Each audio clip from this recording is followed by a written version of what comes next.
నమస్కారం. ప్రేక్షకులందరికీ శుభోదయం. ఈనాటి శుభయోగం శీర్షికన మహాలయ అమావాస్య సందర్భంగా ఎలాంటి విధి విధానాలు పాటించాలో, అలాగే బతుకమ్మ ఉత్సవాల్లో ఉన్న అంతరార్థం ఏంటో పరిశీలిద్దాం.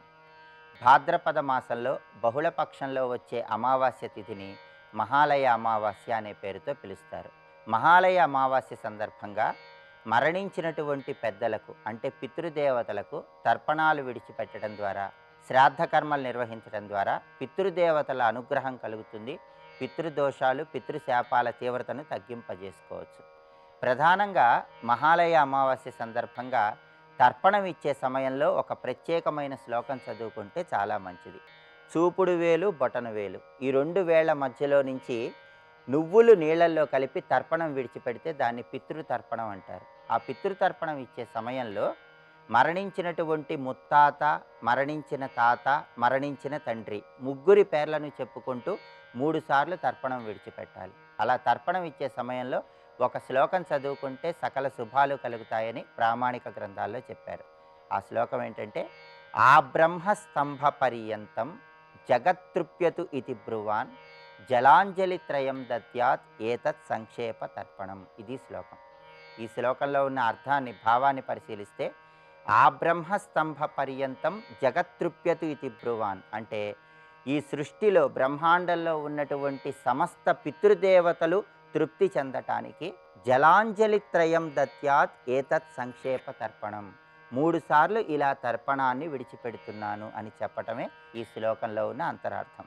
అయితే తర్పణాలు ఇవ్వలేని వాళ్ళు, శ్రాద్ధ కర్మలు నిర్వహించటం వీలు కాని వాళ్ళు దీనికి ప్రత్యామ్నాయంగా స్వయం పాకం దానం ఇస్తూ పితృదేవతల పేర్లను స్మరించుకోవాలి. లేదా విస్తరిలో బియ్యము, పెసరపప్పు, బెల్లము ఉంచి ఆ విస్తరి దానమిస్తూ మరణించిన పితృదేవతల పేర్లను స్మరించుకోవాలి. అదేవిధంగా గోమాతకు పచ్చగడ్డి ఆహారంగా తినిపిస్తూ పితృదేవతల పేర్లను స్మరించుకోవటం ద్వారా కూడా మహాలయ అమావాస్య సందర్భంగా పితృదేవతలు ఉన్నత లోకాలకు చేరతారు. పితృదేవతల అనుగ్రహానికి సులభంగా పాత్రలు కావచ్చు. అలాగే ఈ రోజు నుంచి బతుకమ్మ ఉత్సవాలు ప్రారంభమవుతున్నాయి. బతుకమ్మ ఉత్సవాల్లో ఉన్న అంతరార్థాన్ని మనం పరిశీలించినట్లయితే, అమ్మవారు రాక్షస సంహారం చేసిన తర్వాత అలసట చెంది నిద్రిస్తున్నటువంటి తరుణంలో అమ్మవారి అలసట తీర్చటానికి, అమ్మవారిని మేలుకొలపటానికి బతుకమ్మ ఉత్సవాలు నిర్వహిస్తారు. అందుకే నవరాత్రులకు సంకేతంగా 9 రకాలైనటువంటి పుష్పాలను ఏర్చి కూర్చి పేర్చి బతుకమ్మగా అలంకరించి అమ్మవారిని ఆరాధన చేస్తారు. అలాగే రేపటి నుంచి దసరా శరన్నవరాత్రులు ప్రారంభమవుతున్న తరుణంలో దేవీ దీక్ష స్వీకరించాలని భావించే వాళ్ళు ఈరోజు అమావాస్య నాడే తలస్నానం ఆచరించాలి. ఈ అమావాస్య రోజే కావలసిన వస్తువులన్నీ సిద్ధం చేసుకోవాలి.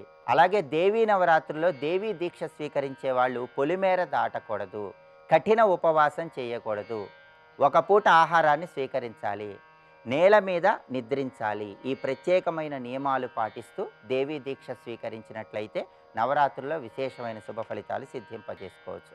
రేపటి నుంచి దసరా శరన్నవరాత్రులు ప్రారంభమవుతున్న శుభతరుణంలో దసరా శరన్నవరాత్రుల సందర్భంగా ప్రతిరోజు అలంకారంలో ఉన్న వైశిష్ట్యం ఏంటో, అమ్మవారికి ఎలాంటి నైవేద్యాలు సమర్పించాలో తెలుసుకుందాం. నమస్కారం. ఓంకారరూపిణి క్లీంకారవాసిని జగదేక మోహిని ప్రకృతి స్వరూపిణి. అమ్మ నన్ను నడుపుతోంది అని ఎవడైతే తెలుసుకుంటాడో వాడికి ఎప్పుడు తప్పుదారి తొక్కడు, వాడికి భయం ఉండదు. ఇది తెలుసుకోవాల్సింది. అందుకే ఈ మంత్రం యొక్క భావం ఏంటంటే, అమ్మ తోడుంటుంది మనకి ఇప్పుడు కూడా. అది ఈ మంత్రంలో ఉన్నటువంటి పరమార్థం. దీనిని ప్రథమ శ్లోకంగా, ప్రథమ మంత్రంగా అందించి వ్యాసదేవుడు దేవీ భాగవతాన్ని ప్రారంభిస్తున్నారు. అన్ని పురాణములు పుట్టినట్లే ఈ పురాణం కూడా నైమిషారణ్యంలో పుట్టింది. సూత పౌరాణికుల వారిని శౌనకాది మహర్షులు ప్రశ్నిస్తే చెప్తున్నాడు. అయితే శౌనకాది మహర్షులు ఎలా ప్రశ్నించారు, అంతేగాని వాళ్ళు రోజు వింటున్నారు కదా అని వాళ్ళు వెళ్ళి ఇవాళ ఈ సబ్జెక్ట్ చెప్తాను నేను ఎప్పుడు మొదలు పెట్టలేదని వాళ్ళు అడుగుతూ ఉన్నారు. అంటే శ్రద్ధ, అది శ్రద్ధని చూసే చెప్పాలి తప్ప శ్రద్ధ లేని వారికి చెప్పరాదు. మీ యొక్క భాగ్యం వల్ల మా యజ్ఞం సార్థకమైంది. మేము దీర్ఘ సత్రయాగం చేస్తున్నాం ఇక్కడ. ఈ చేస్తున్న దశలో మీరు రోజు వచ్చి పురాణములు చెప్పడం వల్ల మేము చేస్తున్న యజ్ఞము మరింత స్పృహతో, పరమార్థ స్ఫురణతో చేస్తూ ఉన్నాం. ఇప్పుడు మిమ్మల్ని మేము ప్రార్థిస్తున్నది ఏంటంటే అమ్మవారి కథలు వినాలనిపిస్తోంది అన్నారు. అంటే అమ్మవారి అనుగ్రహం వాళ్ళకి ఈరోజు లభించిందనమాట. అందుకే వినాలని బుద్ధి పుట్టింది. అయితే ఎప్పుడైనా సరే అమ్మవారు అయ్యవారు భగవత్కథ వినాలట. వినకపోతే దాని గురించి చెప్తున్నారు. నకర్ణాయే నశృణ్వంతి తే ప్యకర్ణా కథన్నచ. నాకు చెవులున్నాయండి అంటే ఒకవేళ అమ్మవారి కథ వినకపోతే చెవులు లేని వాళ్ళే అన్నారు. ఒకటే మాట ఇక్కడ. నాకు అన్నీ వినపడతాయండి. అవునా, అమ్మవారి వినబడలేదా? వినబడలేదే, నీకు చెవుల్లో ఉన్నాడు ఇక్కడ. నా కర్ణాయే నశృణ్వంతి తే అపి అకర్ణాహ. వాళ్ళు అకర్ణులే, చెవులు లేని వారే అన్నారు ఇక్కడ. అందుకే మేము అందరం కూడా ఇక్కడ ఎందుకు కూర్చున్నాం నైమిషారణ్యంలో అంటే అత సర్వే ద్విజాహ సౌమ్య శ్రోతుకామా సమాహితా. మేము కేవలం ఆ భగవత్కథలు వినాలనే కోరికతో కూర్చున్నాం. ఎందుకంటే ఈ భయంకరమైన కలిలో ఏ సాధనతోనూ భగవంతుడిని పట్టుకోలేం, శ్రవణంతో మాత్రమే పట్టుకోగలం. నేను నిరంతరం నువ్వు చెప్తూ ఉంటే, మేము వింటూ ఉంటే మా స్పృహ ఎక్కడుంటుంది? భగవంతుడితోనే ఉంటుంది. ఎప్పుడు స్పృహ భగవంతుడితో ఉంటే కలి మా దగ్గరికి ఎక్కడ వస్తాడు? అందుకే వర్తంతే నైమిషారణ్యే క్షేత్రే కలిభయార్దితా. కలిభయానికి మేము జంకి ఇక్కడ నీ ద్వారా వింటూ తరించిపోతున్నాం చెప్పమని అడిగితే అప్పుడు ప్రారంభిస్తున్నాడు సూతుల వారు. మీ భాగ్యవశాత్తు, నా భాగ్యవశాత్తు వ్యాసదేవుడు నాకు అనుగ్రహించినటువంటి దేవీ భాగవత గ్రంథాన్ని చెప్పబోతూ ఉన్నాను. ఒక్క మాట, సృష్టిలో ఎప్పుడైనా సరే మోక్షం కావాలి అంటే వినా జ్ఞానేన సర్వజ్ఞా నైవ ముక్తి కదాచన. జ్ఞానము లేనిది మోక్షము రాదు. ఇది గొప్ప మాట. జ్ఞానాదేవహి కైవల్యం అని అనేక మార్లు మనం చెప్పుకున్న ఆ మాట. ఆ జ్ఞానం రాక భ్రమతాం కాలచక్రిత్ర నరాణాం త్రిగుణాత్మకే. ఆ జ్ఞానం లేకపోవడం వల్లే త్రిగుణాత్మకమైన కాలచక్రంలో నరులు తిరుగుతూ ఉంటారు. ఆ జ్ఞానం కావాలి అంటే కావలసింది ముందు పాపసంహారం. పాపసంహారం అయితేనే ముందు శ్రద్ధగా వినగలంట. ఆ విన్నదానిలో క్రమక్రమంగా చిత్తశుద్ధి కలిగరి అప్పుడు ముక్తికి అవసరమైన జ్ఞానం కలుగుతుంది. ఆ రెండిటిని ఇవ్వగలుగుతూ అంటే పాపసంహారం చేస్తూ ముక్తికి అనుగుణమైన జ్ఞానాన్ని ఇవ్వగలిగినటువంటి శక్తి కలిగిన రసమయమైన గ్రంథం పేరే భాగవతం. అత సర్వరసోపేతం పుణ్యం భాగవతం పావనం ముక్తిదంగుహ్యం ముముక్షాణం సదా ప్రియం. అది పావనమైనది అనగా మనల్ని పవిత్రుల్ని చేయనది, ముక్తిని ఇచ్చినది. గుహ్యం అనగా రహస్యమైనది. గుహ్యం అని దేన్నంటారో మనం అనేక మార్లు చెప్పుకున్నాం. వేదాంత విద్యను గుహ్యం అంటారు. అంటే గుహ్యం ముముక్షూణాం సదా ప్రియం. మోక్షకాంక్ష కలిగిన వారికి ఇది ఎప్పుడు ప్రియంగానే అనిపిస్తుంది. అలాంటి గ్రంథము ఇప్పుడు చెప్పబోతున్నాం. ఇది చెప్పబోయే ముందు నా బుద్ధికి ఆ తల్లి ప్రేరేపించుగాక అని అమ్మవారిని ప్రార్థన చేస్తున్నారు ఇక్కడ సూత పౌరాణికులు. నత్వా తత్పద పంకజం సులలితం ముక్తిప్రదం యోగినాం బ్రహ్మాజ్జైరపి సేవితం స్తుతిపరై ధ్యేయం మునీంద్రైః సదా వక్ష్యామ్యజ్జస విస్తరం బహురసం శ్రీమత్పురాణోత్తమం భక్త్యా సర్వరసాలయం భగవతీ నామ్నా ప్రసిద్ధం ద్విజాః. ఓ శౌనకాది మహర్షులారా, నేనిప్పుడు అమ్మవారి పాదపద్మాలకు నమస్కారం చేసుకుంటున్నాను. అది ముక్తిప్రదం యోగినాం. యోగులైన వారికి ఆ పాదములు ధ్యానిస్తే మోక్షం లభిస్తున్నది. స్తోత్రం చేసేవారు కానీ ఆ పదాలని ధ్యానిస్తే, అంటే యోగులంటే మోక్షకాంక్ష కలిగి ఒక స్థితికి చేరిన వాళ్ళు యోగులు. వాళ్ళు ఆ పాదాలను ధ్యానిస్తారు, దానివల్ల మోక్షాన్ని పొందుతారు. ఇంకా స్థితికి రాకుండా స్తోత్రాదులు చదువుతూ భాగ్య సాధనలో ఉన్నవారు కానీ ఆ పాదాలని ధ్యానిస్తే వాళ్ళకి అమ్మవారి అనుగ్రహం వల్ల క్రమంగా పాప సంహరణమై భక్తి లభిస్తుంది. ఆ పాదముల్ని బ్రహ్మాద్యైరపి, బ్రహ్మాది దేవతలు కూడా ధ్యానిస్తూ ఉంటారు. అలాంటి భగవతి అనబడేటువంటి అమ్మవారి యొక్క పాదాలకు నమస్కరిస్తూ చెప్తూ ఉన్నాను అని సూతుల వారు ఇక్కడ అమ్మవారి స్తోత్రం చేస్తారు. ముందు ప్రారంభం చాలా విస్తారమైన స్తోత్రం. అది మనం 1-2 మచ్చుకు చెప్పుకుని స్తోత్ర ఫలితం పొందే ప్రయత్నం చేస్తున్నాం. యా విద్యేత్య విధీయతే శృతిపథే శక్తి సదాధ్యాపర సర్వజ్ఞ భవబంధ చిత్తి నిపుణ సర్వాశయే సంస్థిత దుర్జ్ఞేయ సుదురాత్మభిశ్చ మునిభిర్ధ్యానాస్పదం ప్రాపిత ప్రత్యక్ష భవతీహ సా భగవతి సిద్ధిప్రదా స్యాత్ సదా. ఇక్కడ 2 శ్లోకాల్లో భగవతి అనే పేరుని గట్టిగా చెప్తున్నారు. భాగవతం కదా, అందుకే భగవతి. ఈ తల్లి విద్యయని చెప్పబడుతున్నది. విద్య అనగా మోక్షకారకమైనది, ఇది అర్థం. విద్య అంటే మోక్షకారకం అంతే.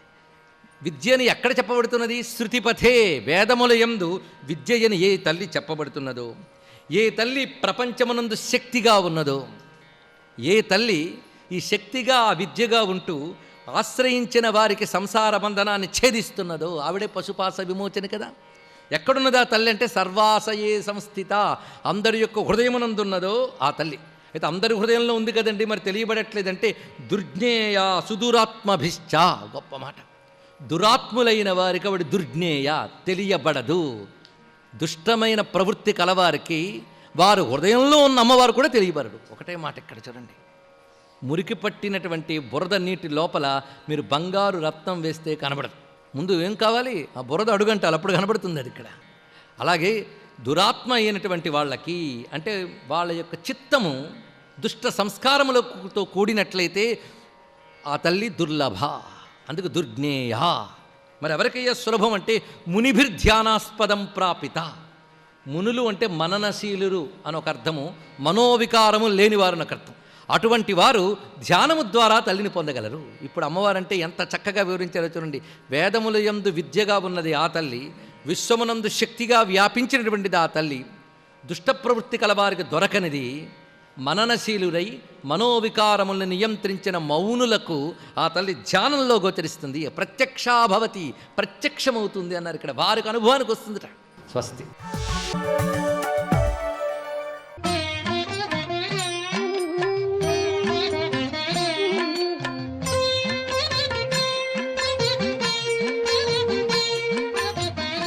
ఓం నమో నారాయణాయ, ఓం నమ శివాయ, శ్రీమాత్రే నమ. ఈరోజు భాద్రపద మహాళయ అమావాస్య. ఈ పరమ పవిత్రవంతమైనటువంటి సుదినాన పితృదేవతలందరికీ కూడాను అర్ఘ్యప్రదానం చేసేటువంటి విశిష్ట సంప్రదాయం. ఎప్పుడైనా సరే వంశము ఉద్ధరించబడాలి అన్నప్పుడు ఆయా వంశీకులు తమ పూర్వీకులకు కృతజ్ఞతలు చెప్పుకోవాలి. అదే మనం ఏ పూజకు వెళ్ళినా చెప్పేటువంటి గోత్రనామం. బలాని గోత్రోద్భవుడు వచ్చాడు, పూజ చేయించుకున్నాడు, అభీష్టము నెరవేరుగాక అని చెప్పేసి వాళ్ళు కూడా ఆనందపడతారు. పితృదేవతలు, పితృదేవతల యొక్క అనుగ్రహాన్ని మనం ఎల్లవేళలా సాధించడానికి ఇటువంటి పర్వదినాలలో పితృదేవతలకు ముత్తాత, తాత, తండ్రి, మొట్టమొదటిసారిగా తండ్రికి, తరువాత తాతకు, తర్వాత ముత్తాతకు తర్పణం ఇస్తారు దక్షిణ దిశగా తిరిగి. అది కూడాను నువ్వులతోటి, చేతిలో నువ్వులు పోసుకొని ఈ యొక్క బొటన వేలు నుంచి బయటికి వచ్చే విధంగా నీటిని వదులుతారు మంత్రతంత్రములతో. మంత్రాన్ని చదువుతూ ఆ విధంగా వారికి ఈశ్వర శబ్దాన్ని తగిలిస్తారు. ఈ విధంగా గనక తర్పణాదులు గనక ఈ రోజున నిర్వహించినట్లయితే వారి యొక్క దివ్యవంతమైనటువంటి ఆశీస్సులు ఈ వంశం మొత్తానికి కూడాను కలిగి తీరుతుంది. ఇంత గొప్ప విశేషకరమైనటువంటి సుదినం ఈరోజు. అందుచేత వంశము నిల్పనేకత వివాహము అన్నారు. వంశాన్ని ఉద్ధరించేవాడు కావాలి అంటే ఇందుకే. వంశాన్ని ఉద్ధరించేవాడు అంటే ఆ వంశాన్ని నిలబెట్టడానికి కావలసినటువంటి విధి విధానంలో తర్పణాది ప్రక్రియలు కూడా ఆచరించాలి కదా. అందుచేత ఈ విధి విధానం భారతీయ సంస్కృతిలో చాలా గొప్పదిగా మనకు శాస్త్రాల్లో చెప్పారు. దీన్ని ఆచరించి పాటించి పితృదేవతల యొక్క అనుగ్రహానికి పాత్రలమై, భగవత్కృపకు పాత్రలమై తరిద్దామా మరి. సర్వే జనా సుఖినో భవంతు. శివకామిని శివాని భయహారిణి భవాని, శివకామిని శివాని భయహారిణి భవాని. ఆ శంకర భగవత్పాదులు సౌందర్యలహరి చేస్తూ ఒక శ్లోకంలో ఒక మాట వాడారు, సవ్యేతరకర గృహీతం రతిపతేహే అన్నారు. అసలు ఆ శ్లోకంలో అమ్మవారి రూపాన్ని మీరు ఆలోచన చెయ్యాలంటే అక్కడ తాళం వేశారు. అది మీరు విప్పితే తప్ప మీకు ఆవిడ రూపం అర్థం కాదు. సవ్యేతర గృహీతం రతిపతేహే, నువ్వు సవ్యేతరమైనటువంటి చేతితో పుచ్చుకున్నావు అన్నారు. సవ్యేతర కర గృహీతం రతిపతేహే, మన్మధుడు సవ్యేతర గ్రహముతో పట్టుకున్నాడు అన్నారు. ఏ చేత్తో పట్టుకున్నాడన్నారు? సవ్యేతర గృహీతం ప్రతిపతే, సవ్యం కాని చేత్తో పట్టుకున్నాడన్నారు. ఇప్పుడు ఎడం చేయి కాని కుడి చేత్తో పట్టుకున్నాడా, కుడి చేత్తో కానీ ఎడం చేత్తో పట్టుకున్నాడా తెలిస్తే తప్ప శ్లోకం అర్థం అవ్వదు. అసలు అమ్మవారి కనుబొమల దర్శనం అవ్వాలంటే ఆ శ్లోకంలో మన్మథుడు ఏ చేత్తో పట్టుకున్నాడో తెలియాలి. అది పెద్ద ముడేస్తే దాని మీద మీరు తల బద్దలు కొట్టుకుని ఎంతో ధ్యానం చేసి ఇలా పట్టుకుంటే ఏమవుతుందని మీరు ఎంతో తాపత్రయపడి శ్లోకాన్ని కింద నుంచి పైకి నుంచి కిందకి చదివారనుకోండి, ఆఖరికి మీకు అర్థం అవుతుంది ఏ చేత్తో పట్టుకున్నాడు. అమ్మ నాకు ఇప్పుడు అర్థమైందండి అంటారు. ఎందుకో తెలుసా? మీకు అమ్మవారి కనుబొమలు ధనస్సు ఆకారంలో కనపడతాయి. అంటే మీరు అమ్మవారి కనుబొమల దర్శనం చేస్తారు. అప్పుడు ఒక్కొక్క శ్లోకంలో ఒక్కొక్కలా బిగిస్తారు, బిగించి మీ చేత ధ్యానం చేయిస్తారు. మీ చేత అంటే మన చేత అని అన్వయం చేసుకోండి. మూకశంకరులు కూడా ఒక పరమాద్భుతమైనటువంటి శ్లోకం చేశారు. తామ్రాంభోజం జలద నికటే తత్ర బంధూక పుష్పం తస్మిన్ మల్లీ కుసుమ సుషమాం తత్ర వీణానినాదం వ్యావృణ్వాన సుకృతలహరీ కాపి కాంచీనగర్యా ఐశానీశా కలయతి పరా ఐంద్రజాలం విలాసం అన్నారు ఆ శ్లోకంలో. కాంచీపురంలో ఉన్న ఒక స్త్రీ పెద్ద ఇంద్రజాలం చేసింది అన్నారు. ఇంద్రజాలం అంటే లేనిది ఉన్నట్టు, ఉన్నది లేనట్టు చూపిస్తే ఇంద్రజాలం అంటారు. బీజస్యాంతరివంకురో జగదిదం ప్రాంగ్ నిర్వికల్పం పునః మాయా కల్పిత దేశకాల కలనా వైచిత్ర చిత్రీకృతం అని దక్షిణామూర్తి స్తోత్రంలో అన్నట్టే ఇంద్రజాలం చేస్తోంది కంచిలో. ఓరావిడ ఎవరి గురించి చెప్తారు? మూకశంకరులు కామాక్షి గురించి. అంటే తామ్రాంభోజం జలద నికటే. జలద నికటే అంటే నీటిని కలిగి ఉన్నటువంటి నల్లటి మబ్బు. ఒక నల్లటి మబ్బు ఉందిట. మబ్బు ఎక్కడ ఉంటుంది? భూమి మీద ఉంటుందా, ఆకాశంలో ఉంటుందా? ఆకాశంలో ఉంటుంది. జలద నికటే తామ్రాంభోజం, ఎర్రటి తామర పువ్వు ఒకటి ఉందిట. అసలు సాధ్యమా? సూర్యుడు ప్రకాశిస్తున్నాడు అనుకోండి, తామర పువ్వు వికసిస్తుంది. అంభోజం, పద్మం, ఇవన్నీ కమలం, ఇవన్నీ కూడా పర్యాయ పదాలు. సూర్యకిరణముల చేత వికసనమును పొందుతుంది. తామ్రాంభోజం జలద నికటే, భూమి మీద కాకుండా ఆకాశంలో నల్లమబ్బును చూసి నల్లమబ్బు దగ్గర తామర పువ్వు పూస్తుందా? అది ఎర్ర తామర పువ్వు పూసింది. పోని పూసిందండి, మనకి తెలియలేదు, ఎక్కడో ఏదో మబ్బులో ఓ పువ్వు పూసిందేమో, మూకశంకరులకు కనపడిందేమో చెప్పారేమో అనుకుందాం అనుకోండి. తామ్రాంభోజం జలద నికటే అని వదిలిపెట్టేయలేదు. అక్కడ ఇంకొక విచిత్రం జరిగిందిట. ఏమిటి అంటే తామ్రాంభోజం జలద నికటే, అందులో మళ్ళీ ఆ ఎర్రటి తామర పువ్వులో ఇంకొక మంకెన పువ్వు పుట్టిందిట.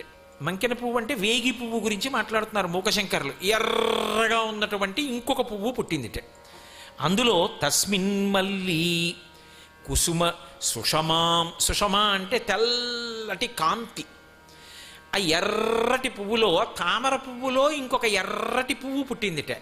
ఆ పువ్వులో ఇంకొక మల్లె పువ్వు పుట్టిందిట. అసలు అలా ఎలా పుడతాయండి? నల్ల మబ్బులో ఎర్ర తామర పుడుతుందా? ఎర్ర తామర పువ్వులో మంకిన పువ్వు వచ్చిందా? మంకిన పువ్వులో మల్లె పువ్వు వచ్చిందా? మల్లె పువ్వులోంచి ఏం రావాలి? సువాసన రావాలి.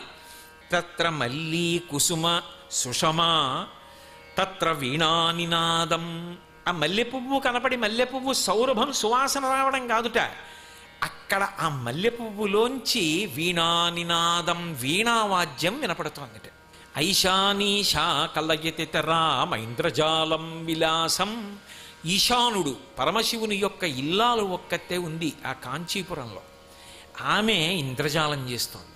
లేనిది ఉన్నట్టు, ఉన్నది లేనట్టు చూపిస్తోంది మనకి. అదేమిటో మీరు ఆలోచించండి అన్నారు. ఆయన కూర్చుని ఉండగా అమ్మవారు వచ్చి ఎదురుగుండా అటు తిరిగి నిలబడితే అమ్మవారి వంక చూస్తూ చెప్పిన శ్లోకాలు అవి. అమ్మవారిని చూస్తూ చేసిన ఉత్ప్రేక్ష ఆవిడ పట్ల. తామ్రాంభోజం జలద నికటే తత్ర బంధూక పుష్పం. బంధూక పుష్పం అంటే మంకెన పువ్వు అన్న అర్థం వచ్చేటట్టుగా ఉంటుంది, కానీ మంకెన పువ్వు అని యథార్థంగా అర్థం చెప్పడం కుదరదు. వేగి పువ్వు అని ఉంటుంది. అది ఎర్రగా ఉంటుంది, బాగా ఎర్రగా ఉంటుంది. అదే ఎర్ర తామర అనుకోండి, పూర్తిగా ఎర్రగా రక్తం రంగులో ఉండదు. ఎరుపు తెలుపులతో ఉంటుంది. మీరు ఎప్పుడైనా ఎర్ర తామర దగ్గర పెట్టుకు చూస్తే దాని రేకుల యొక్క మొదలు భాగంలో తెలుపు ఉంటుంది. దగ్గరగా పెట్టుకుని మీరు పరిశీలనం చేస్తే ఏదో భాగవతంలో చెప్తారే, జలజాంత స్థిత కర్ణికం తిరిగిరా సంఘంబులయ్యున్న రేకులు సంతంబున కృష్ణునిందిరిగిరా కూర్చుండి వీక్షించుచున్నట్టుగా రేకులు దుద్దు చుట్టూ ఉంటాయి. పైకి ఎర్రగా ఉంటాయి, మొదట్లో తెల్లగా ఉంటాయి. అందుకని పూర్తిగా ఎర్రగా రక్తం రంగులో ఉన్నాయి, కుంకం రంగులో ఉన్నాయని చెప్పడం కుదరదు. కాబట్టి అందులో బాగా ఎర్రగా ఉన్నది ఒకటి ఉందనుకోండి, తెలుస్తుంది ఈ పువ్వులో ఈ పువ్వు ఉందని తెలుస్తుంది. వేగి పువ్వు చిన్నది ఉంటుంది, కానీ నిప్పు ఎలా ఉంటుందో, కుంకం ఎలా ఉంటుందో, రక్తం ఎలా ఉంటుందో అంత ఎర్రగా ఉంటుంది. తామ్రాంభోజం జలదనికటే, నల్లటి మబ్బుట, నల్లటి మబ్బులో ఎర్రటి తామర పువ్వు పూసిందిట. అసలు అసంభవం. పోని పూసింది. తత్ర బంధూక పుష్పం, అందులో మళ్ళీ ఎర్రటి వేగి పువ్వు పూసిందిట. అసలు అలా ఎలా పూస్తాయండి? తామర పువ్వులో వేగి పువ్వులు పూస్తాయా? ఒక్కనాటికి పుయ్యవు. పోని పూసింది. తత్ర బంధూక పుష్పం తస్మిన్ మల్లి కుసుమ సుషమాం, వీటి రెండింటికి కాంతి లేదుట, అంత కాంతి ప్రసరించట్లేదుట. అలా ఎలా ఉంటుంది? పోని తామర పువ్వుకి అంత కాంతి లేదండి, ఒప్పుకున్నాం, అంత ఎరుపు కాదు కాబట్టి. వేగి పువ్వు ఎర్రగా ఉందంటే ఎర్ర కాంతి ఉందిగా, కాదుట. ఈ లేత ఎరుపు మీద అంత గాఢమైన ఎరుపు పెట్టి ఆ ఎర్రటి వేగి పువ్వులో తెల్లటి మల్లె పువ్వు పెడితే దాని కాంతి తెలుస్తోందట, బాగా కాంతి వస్తోందట. సుషమా, అది సుషమా అన్న మాటకు అర్థం వెన్నెల వంటి కాంతి, చల్లటి కాంతి వస్తోందట. మల్లె పువ్వులో నిజంగానే మరి తెల్లటి కాంతి వస్తూ ఉంటుంది కదూ. తస్మిన్ మల్లి కుసుమ సుషమాం, అబ్బా ఎంత మంచి వాసన అని దగ్గరికి వెడితే ఆ మల్లె పువ్వులలోంచి తత్ర వీణా నినాదం, వీణ యొక్క గానము అంటే దాని యొక్క రవము, శబ్దము వినపడుతోందట. దీనికి నేను ఆశ్చర్యపోయాను. ఇంద్రజాలం ప్రకటించింది అమ్మవారు అన్నారు. ఏమిటి ఆ శ్లోకం? ఆవిడెవరో ఆయన ఎక్కడ ఇంక ఏమీ చెప్పలేదు. ఐశానీషా, ఆమె పరమశివుని యొక్క ఇల్లాలు, ఈశాన్య యొక్క ఇల్లాలు కాంచీపురంలో ఉందయా, నువ్వు ఆలోచించు, నువ్వు ఆలోచించు అని ఆయన అనరు. అదిగో ఆ తల్లి నాకు ఇలా కనపడుతోంది అన్నారు. ఒకవేళ మీరు దీనికి జవాబు పట్టుకోవచ్చు, పట్టుకోకపోవచ్చు, అది వేరు విషయం. కానీ మీరు ప్రయత్నం చేస్తున్నది మాత్రం ఆ శ్లోకాన్ని ఆధారం చేసుకుని అక్కడ ఒక చిన్న పరిష్కార సూచన ఉంది. ఆమె ఎవరు అంటే కాంచీపురంలో ఉంది అన్నమాట ప్రత్యక్షంగా వేశారు. ఐశానీషా కలయతితరా అన్నారు కాబట్టి పరమశివుని ఇల్లాలు, కాబట్టి ఆవిడెవరు? కామాక్షి. కాబట్టి కామాక్షి. కానీ కామాక్షికి దీనికి ఏమిటి సంబంధం? ఎలా అన్వయం అవుతుంది? జలదనికటే, ముందు మేఘం దగ్గర ఎర్ర తామర పువ్వు కదా, మేఘంలా ఏముంటుంది అమ్మవారి దగ్గర?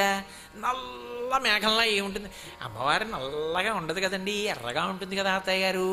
అరుణాం కరుణా తరంగితాక్షీం అని రోజు లలితా సహస్రంలో చదువుతున్నాం కదా, నల్లగా ఏముంటుందండి అమ్మవారి దగ్గర? పైగా అందులో నలుపులో ఎరుపు కావాలంటున్నారు కదా మళ్ళీ అన్నారనుకోండి. కోడలు కాసేపు ఆలోచించి అత్తయ్య గారు కొప్పు అయి ఉంటుందండి, నల్లగా ఉంటుంది కదా అందనుకోండి. అవునే బాగానే ఉంది, జలదనికటే కొప్పు. మరి తామ్రాంభోజం జలదనికటే, ఆ నల్ల కొప్పులో ఎర్రటి తోటి ఉంది, తామర పువ్వు పెట్టుకుని ఉంటుంది అత్తయ్య గారు కొప్పులో. ఆ బాగుంది, పోని కరెక్టే, ఒప్పుకున్నాను, నిజమేనే కొప్పు. ఇప్పుడు మీరేమైంది? కొప్పు కనపడుతుంది మీకు, కొప్పులో ఆవిడ ఎర్ర తామర పువ్వు పెట్టుకున్నట్టు మీకు కనపడుతుందా? కనపడదా? అంటే తామ్రాంభోజం జలదనికటే తత్ర బంధూక పుష్పం, ఆ ఎర్ర తామరలో ఇంకో ఎర్ర వేగి పువ్వు ఏమిటో కుంకంలా ఉంటుందిట, రక్తంలా ఉంటుంది, ఎర్రగా చిన్న పువ్వు ఉంటుందిట. ఆ పువ్వు ఉందన్నాడే, అదేమిటండి తెల్లగా? పోనీ కొప్పులో ఎర్ర తామర పువ్వు పెట్టుకుంటుంది కానీ అందులో మళ్ళీ చిన్న పువ్వు పెట్టుకోవడం ఏంటండి? అలా ఎలా కుదురుతుందండి అని రాత్రి 10 వరకో 10:30 వరకో ఇద్దరు కూర్చుని ఆలోచించి కాసేపు బొమ్మేసి ఇలా పెడతారా అలా పెడతారా, అందులో ఏమైనా పగడం పెట్టుకుందా, పువ్వులో పగడం ఎందుకు పెడుతుందే అని ఇద్దరు చర్చించి, సరే ఇంక రేపు పొద్దున్న 5ంటికి లేచి కాసేపు ఆలోచిద్దాం, బ్రాహ్మీ ముహూర్తంలో బుర్ర బాగా పనిచేస్తుందని పడుకున్నారు అనుకోండి. మీరు తపస్సు చేశారా లేదా? ధ్యానం చేశారా లేదా? అది గురుస్థాయి, ఆచార్య స్థాయిలో ఉన్నటువంటి మహాపురుషుల యొక్క కవిత్వం. సర్వం శ్రీ ఉమామహేశ్వర పరబ్రహ్మార్పణమస్తు. స్వస్తి.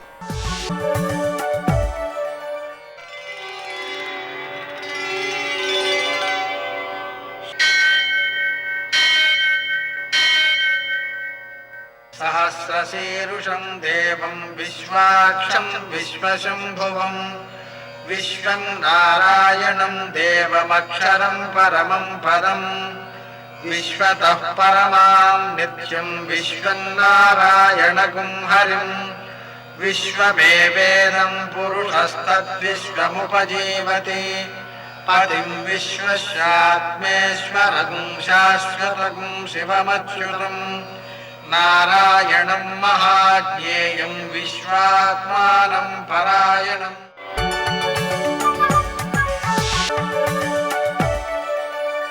सूर्यशौर्यमथेन्दुरिन्द्रपदवी सन्मङ्गलं मङ्गलम् आपदामपहर्तारं दातारं सर्वसम्पदां लोकाभिरामं శ్రీరామం మోక్షదంతం నమామ్యహం. నేటి కాలమాన విశిష్టాలను గమనిద్దాం. స్వస్తి శ్రీ చాంద్రమాన ప్లవనామ సంవత్సరం దక్షిణాయనం వర్ష ఋతువు భాద్రపద మాసం కృష్ణపక్షం బుధవారం.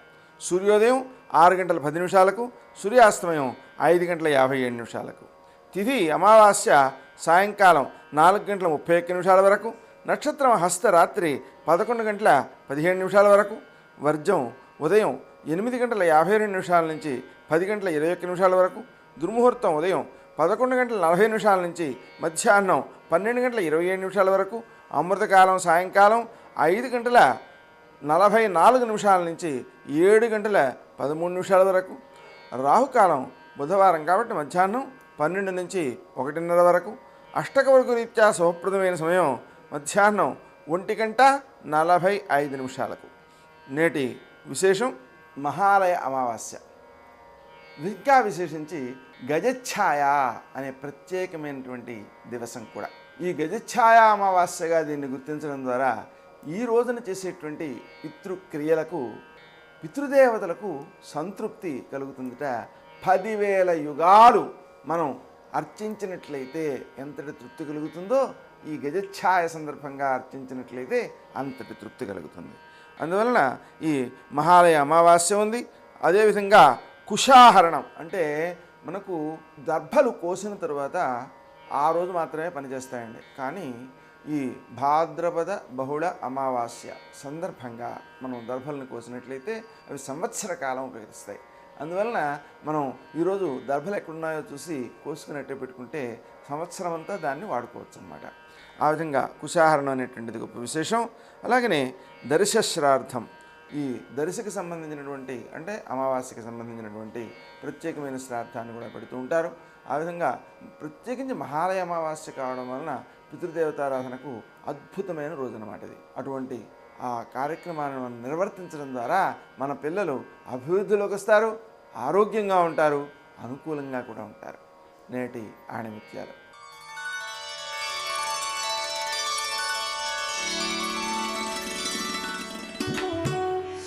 స్థిరమైన గమ్యం, ఖచ్చితమైన మార్గం, రాజీ లేని ప్రయత్నం, అప్పుడే విజయం నీదవుతుంది.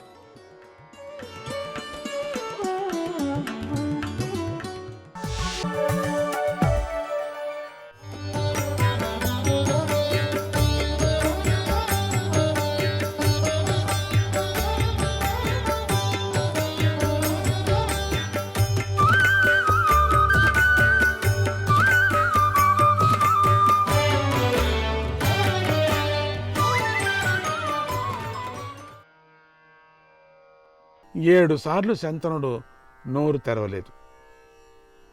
బాధను దిగమింగుకున్నాడు. మనస్సులోనే దుఃఖించాడు. అయ్యో ఒక్కటైనా నాకు లేకుండా పోతుంది, అన్నీ తీసిపోయి వేస్తుంది, ఏంటిది అని కోపం కూడా వచ్చింది ఒకరోజు. కానీ మౌనం, సైలెన్స్. గంగ 8వ బిడ్డను కన్నది, అంతే. శాంతనుడు ఈ బిడ్డను ఎలాగైనా సరే దక్కించుకోవాలని నిర్ణయించుకొని టైం దగ్గరకు వచ్చింది, నోరు తెరిచాడు. ప్రతిజ్ఞ భంగమైనా పర్వాలేదు, మాట్లాడతాను నేను, టైం వస్తుంది, దగ్గర వస్తుంది చూడండి. ఆ టైం దగ్గరకు వస్తే ఏమేమో అయిపోతాయట. అదే ఆ పరమాత్ముడి యొక్క లీల. ఈ ఒక్క కొడుకునైనా దక్కించుకుంటాను అని మనసులో అనుకొని నవ్వుతూ నిదానంగా గంగతో ఇలా అన్నాడు. కోపం పడలేదు, నవ్వుతూ అన్నాడు, ఓ పుత్రఘాతిని, ఈ బిడ్డను మాత్రం చంపవద్దు. అసలు నువ్వెవరు?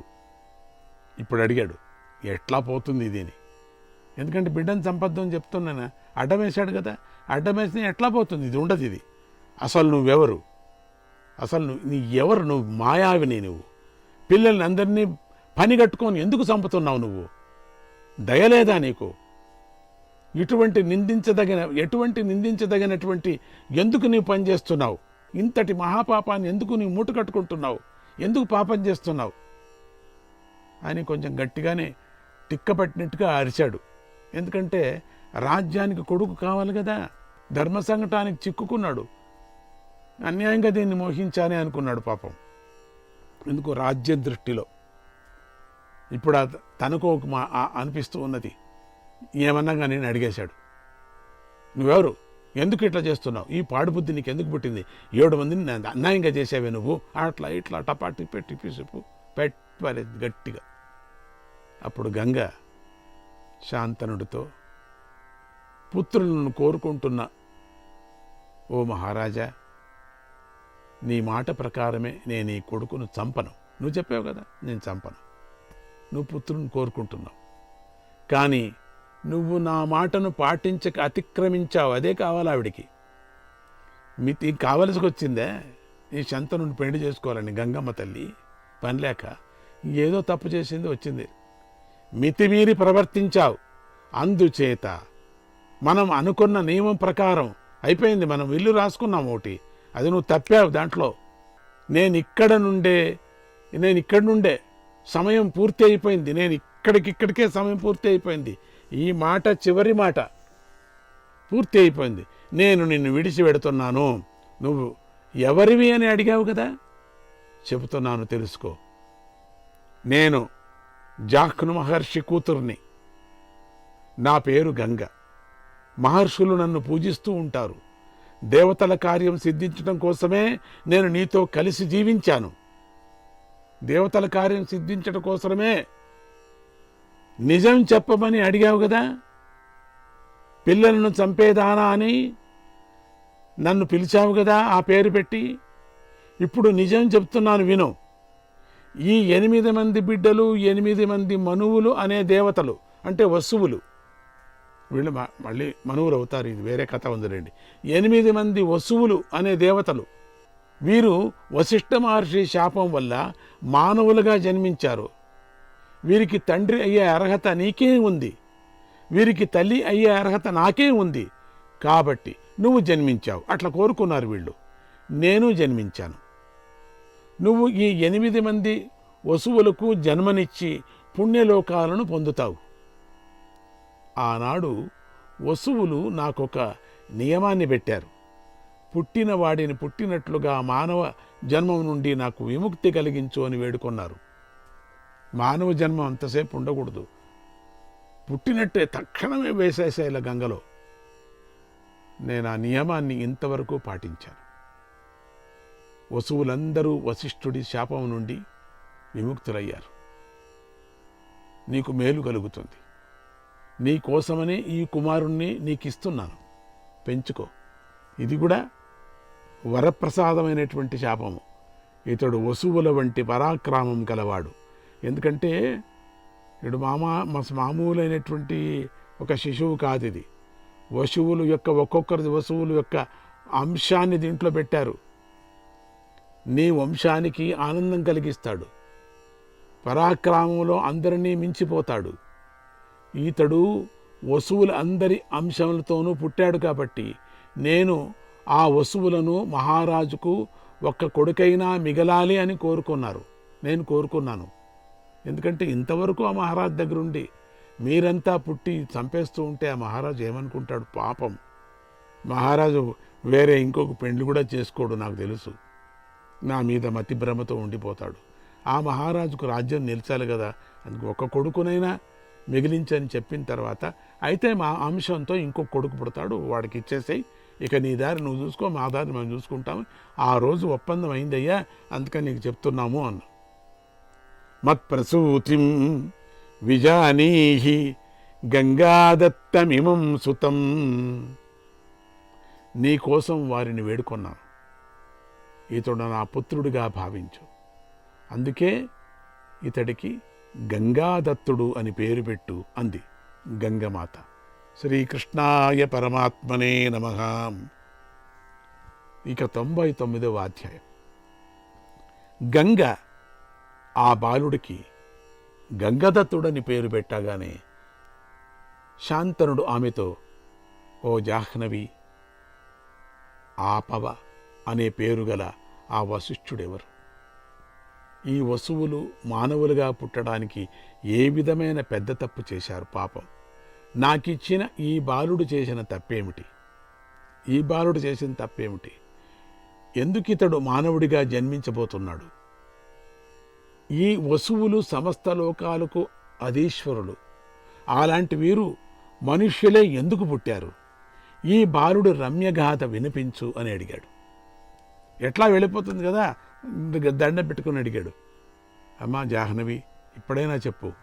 గంగాదేవి, ఓ మహారాజా, పూర్వము వరుణదేవుడు వశిష్ఠుణ్ణి పుత్రుడిగా పొందాడు. అందుచేత ఆయనకు ఆపవుడు అని పేరొచ్చింది. ఆ వశిష్ఠ మహర్షి ఆశ్రమం మేరుపర్వతం పక్కన ఉండేది. పూల చెట్ల పండ్ల చెట్లతో చక్కగా ఉండేది. నీరు సమృద్ధిగా ఉండేది. అక్కడ వశిష్ఠ మహర్షి తపస్సు చేసుకునేవాడు. ఇది ఇలా ఉండగా దక్షిణ కుమార్తె అయిన సురభి కశ్యపుడి వలన ఒక ఆవును కన్నది. ఆ ఆవు లోకాన్ని అనుగ్రహించడం కోసం జన్మించింది. సమస్త కోరికలను తీరుస్తుంది. అటువంటి ఆ గోవును వశిష్ఠ మహర్షి తన హోమధేనువుగా స్వీకరించాడు. నాటి నుండి అది వశిష్ఠుడి చేత పూజించబడుతూ ఆశ్రమంలో స్వేచ్ఛగా నిర్భయంగా తిరగసాగింది. ఒకనాడు పృథువు మొదలైనటువంటి వసువులు తమ తమ స్త్రీలతో కలిసి ఆశ్రమానికి వచ్చి తిరగసాగారు. వారిలో ఒక వసువు భార్య ఈ నందినీ ధేనును చూసి ఆశ్చర్యపోయి దాని శీల సంపదకు ముగ్ధురాలైపోయింది. ధ్యో అనే పేరు గల తన భర్తకు చూపించి, నాథ, దీనిని చూడండి, చూశారా, ఇదెంత బాగుందో, దీనికి మంచి గిట్టలున్నాయి, మంచి తోక ఉంది, పాలతో నిండిన చక్కని పొదుగు ఉంది, ఇది ఉత్తమమైన నడవడిక గలది కలిగి ఉంది కదా అంది. అప్పుడు ధ్యో వసువు, దేవి, ఈ గోవు వశిష్ఠుడిది. దీని పాలను త్రాగిన మానవుడు 10,000 సంవత్సరాలు యవనంతో జీవిస్తాడు అన్నాడు. అప్పుడా వసువు భార్య అందట, అబ్బా ఎంత అదృష్టం! అయితే భూలోకంలో నా స్నేహితురాలైనటువంటి ఒక రాకుమార్తె ఉంది, ఆమె పేరు జితవతి. ఆమె ఉశీన రాజర్షి కూతురు. మానవలోకంలో ఆమె అంత అందగత్తె మరొకరు లేరు మానవలోకంలో. ఆమె కోసం దూడతో సహా ఈ ఆవును తీసుకొని రండి, ఇది నా కోరిక. దీని పాలను త్రాగి నా స్నేహితురాలు ఒక్కతే మానవలోకంలో ముసలితనం రోగాలు లేకుండా ఉంటుంది. దయచేసి నా ఈ కోరికను తీర్చండి, నాకింతకన్నా ఇష్టమైన పని మరొకటి లేదు అని వేడుకుంది. ధ్యోవసు కరిగిపోయాడు.